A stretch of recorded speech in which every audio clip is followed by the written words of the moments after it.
ತತ್ವಗಳಾಗಿರುವ ರಾಷ್ಟ್ರವನ್ನು ರೂಪಿಸಿದರು. 1950ರಿಂದ ನಮ್ಮ ಪ್ರಯಾಣವು ಗಮನಾರ್ಹವಾಗಿ ಪ್ರಗತಿ, ಸ್ಥಿತಿಸ್ಥಾಪಕತ್ವ ಮತ್ತು ವೈವಿಧ್ಯತೆಯಲ್ಲಿ ಏಕತೆಯಾಗಿದೆ. ಭಾರತದ ಶಕ್ತಿಯು ಅದರ ಶ್ರೀಮಂತ ಸಾಂಸ್ಕೃತಿಕ ವಿವಿಧ ಭಾಷೆಗಳು, ಧರ್ಮಗಳು, ಸಂಪ್ರದಾಯಗಳ ಎಳೆಗಳಿಂದ ಒಟ್ಟಿಗೆ ನೇಯಲ್ಪಟ್ಟಿದೆ.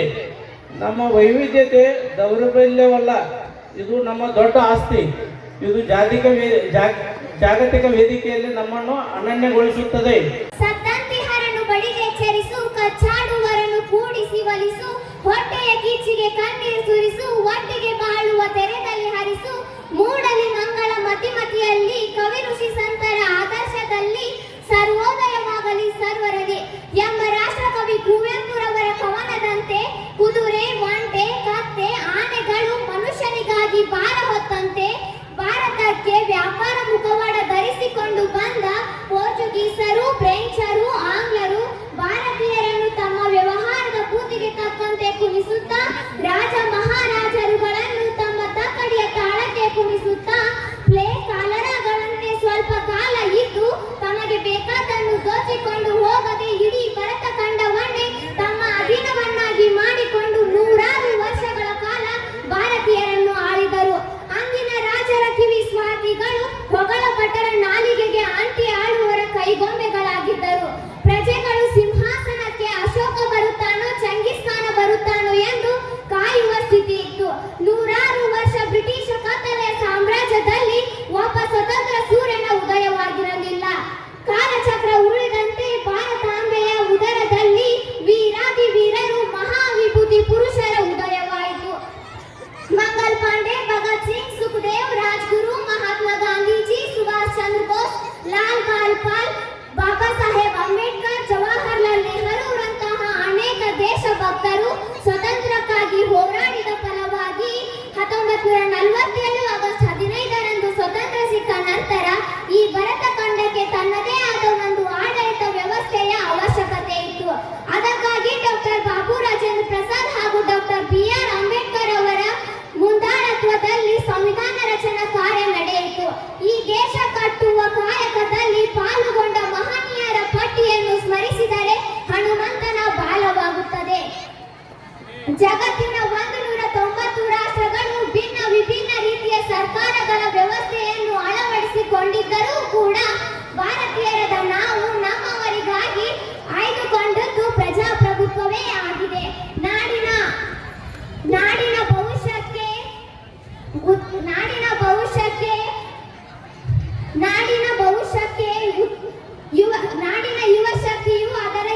ನಾಡಿನ ಭವಿಷ್ಯವು ಅದರ ಯುವ ಶಕ್ತಿಯನ್ನು ಅವಲಂಬಿಸಿದೆ.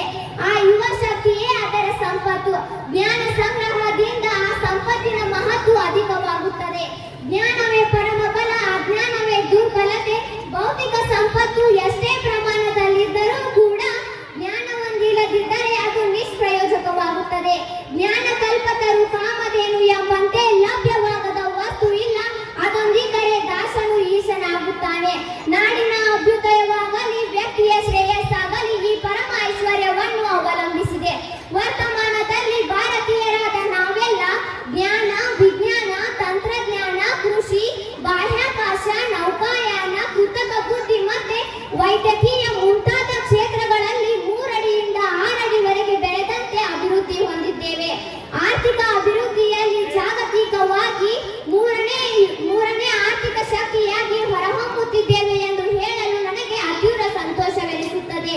ಜ್ಞಾನ ಅಭಿವೃದ್ಧಿ ಹೊಂದಿದಂತೆಲ್ಲ ಜೀವನವು ಸಂಕೀರ್ಣವಾಗುತ್ತದೆ ಎಂಬುದನ್ನು ಮರೆಯುವಂತಿಲ್ಲ.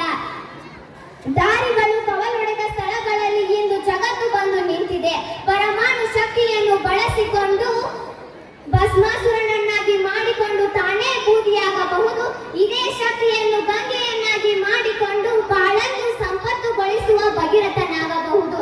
ದಿನ ಕಳೆದಂತೆ ವಿಜ್ಞಾನ ಬೆಳೆದಂತೆ ಯುದ್ಧಗಳು ಭಯಂಕರವಾಗುತ್ತಿವೆ.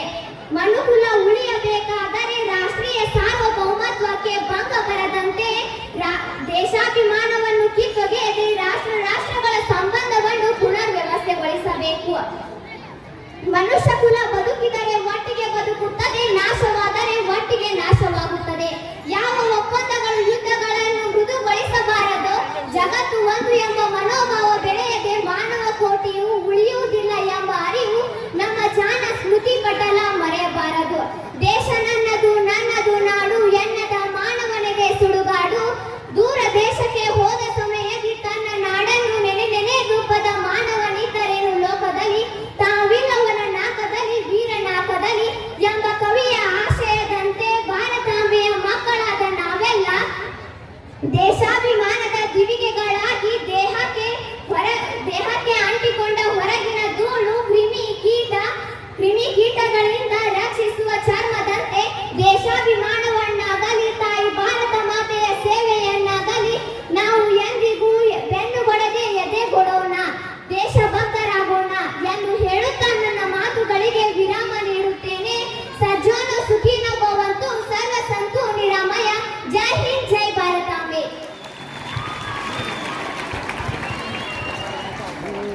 ಪೂರ್ತಿ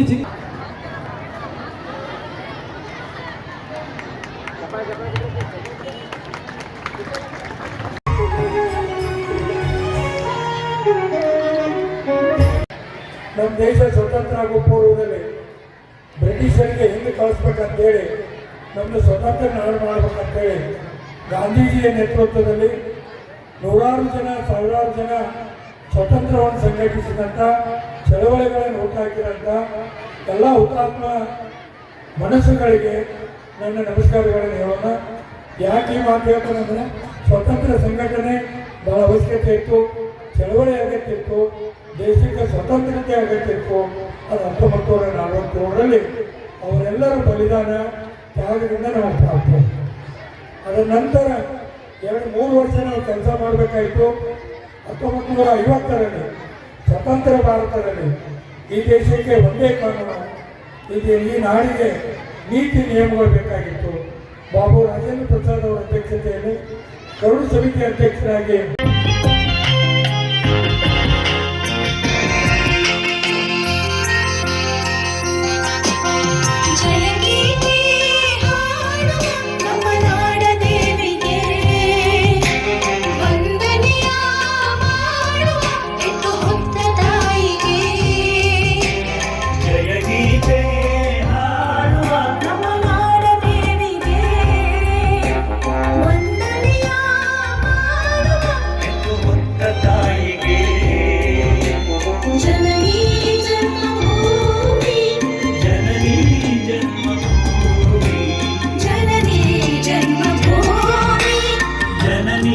ಜನ್ಮಭೂಮಿ ಓ ತಾಯಿ ಭಾರತಿ ನಿನಗೆ ದೀಪದಾರತಿ ಓ ತಾಯಿ ಭಾರತಿ ನಿನಗೆ ದೀಪದಾರತಿ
नहीं उससे पीछे हटेगी नहीं उससे पीछे हटेगी कुर्बानी दे जान की बेटी हिंदुस्तान की ये बेटी हिंदुस्तान की बेटी हिंदुस्तान की ये बेटी हिंदुस्तान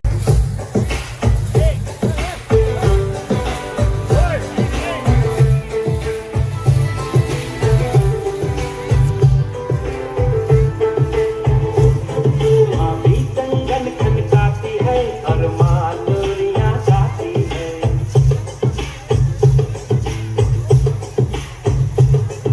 अभी कंगन खनकाती है और माधुरियाँ गाती है मध्यम मध्यम सी पवन चले तो छिड़ जाने का नाम है प्यारे दंगल दंगल दंगल दंगल सूरज तेरा चढ़ता ढलता गर्दिश में करते हैं तारे दंगल दंगल दंगल दंगल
सूरज तेरा चढ़ता ढलता गर्दिश में करते हैं तारे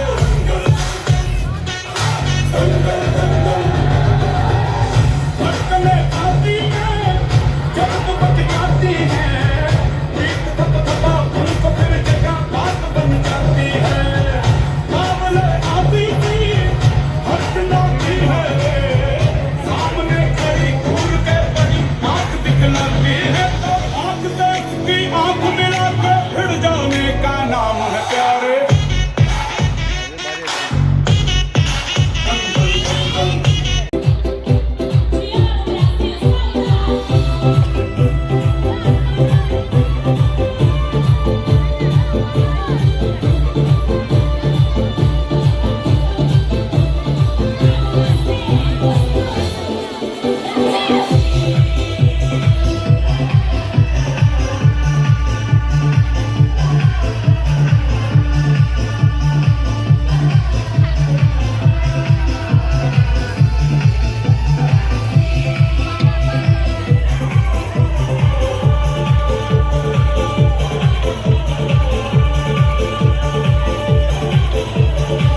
ಬಾಕ್ಯಾಡು ಗೊಬ್ಬುಗ ನಮ್ಮ ತೆಂಬೇದ ಬಾಕ್ಯಾಡು ಗೊಬ್ಬುಗ ತೆಂಬೇದ ಬಾಕ್ಯಾಡು ಗೊಬ್ಬುಗ ನಮ್ಮ ತೆಂಬೇದ ಬಾಕ್ಯಾಡು ಗೊಬ್ಬುಗ ತಾರೈದ ತಪ್ಪಂಗಾಯಿ ಬಜ್ಜೈದ ಗೊಬ್ಬುಗೆ ತಾರೈದ ತಪ್ಪಂಗಾಯಿ ಬಜ್ಜೈದ ಗೊಬ್ಬುಗೆ ಚೆಂಡಿದಾಗುಡು ಕೆರಡಿದಂತಿಗ ನಮ್ಮ ಚೆಂಡಿದಾಗುನು ಬಾಕ್ಯಾಡಿದಂತಿಗ ತೆಂಬೇದ ಬಾಕ್ಯಾಡಿ ಗೊಬ್ಬುಗ ನಮ್ಮ ತೆಂಬೇದ ಬಾಕ್ಯಾಡಿ ಗೊಬ್ಬುಗ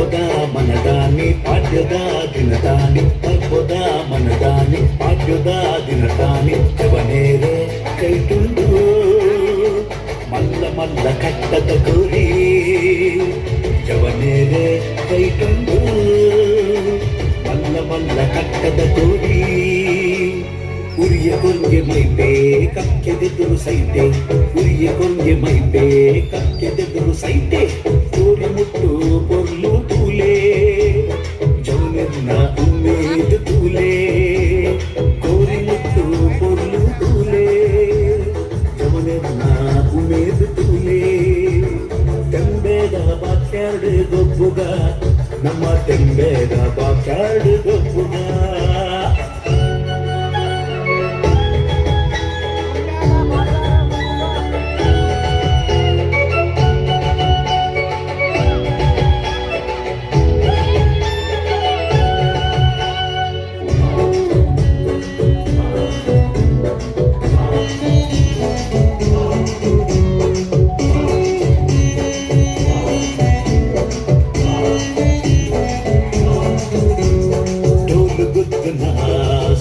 ಕೇಳಲೆ ಪುರಲು ಗುರ್ಪುನ ಗಾನು ಕೇಳಲೆ ಡೋಲು ಗುರ್ತುನ ಸಬ್ಬ ಕೇಳಲೆ ಪುರಲು ಗುರ್ಪುನ ಗಾನು ಕೇಳಲೆ ಹಿರಿಯೇರು ಮಲ್ಪಿ ಕಟ್ಟೆ ಮಲಪೂನು ಬೊಚ್ಚಿಯೇ ಹಿರಿಯೇರು ಮಲ್ಪಿ ಕಟ್ಟೆ ಮಲಪೂನು ಬೊಚ್ಚಿಯೇ ತೆಂಬೇದ ಬಾಕ್ಯಾಡು ಗೊಬ್ಬುಗ ನಮ್ಮ ತೆಂಬೇದ ಬಾಕ್ಯಾಡು ಗೊಬ್ಬುಗ ತೆಂಬೇದ ಬಾಕ್ಯಾಡು ಗೊಬ್ಬುಗ ನಮ್ಮ ತೆಂಬೇದ ಬಾಕ್ಯಾಡು ಗೊಬ್ಬುಗ ತಾರೈದ ತಪ್ಪಂಗಾಯಿ ಬಜ್ಜೈದ ಗೊಬ್ಬುಗೆ ತಾರೈದ ತಪ್ಪಂಗಾಯಿ ಬಜ್ಜೈದ ಗೊಬ್ಬುಗೆ ಚೆಂಡಿದ ಗೊಬ್ಬುನು ಬಾಕ್ಯಾಡಿದಂತಿಗ ನಮ್ಮ ಚೆಂಡಿದ ಗೊಬ್ಬುನು ಬಾಕ್ಯಾಡಿದಂತಿಗ ತೆಂಬೇದ ಬಾಕ್ಯಾಡು ಗೊಬ್ಬುಗ ನಮ್ಮ ತೆಂಬೇದ ಬಾಕ್ಯಾಡು ಗೊಬ್ಬುಗ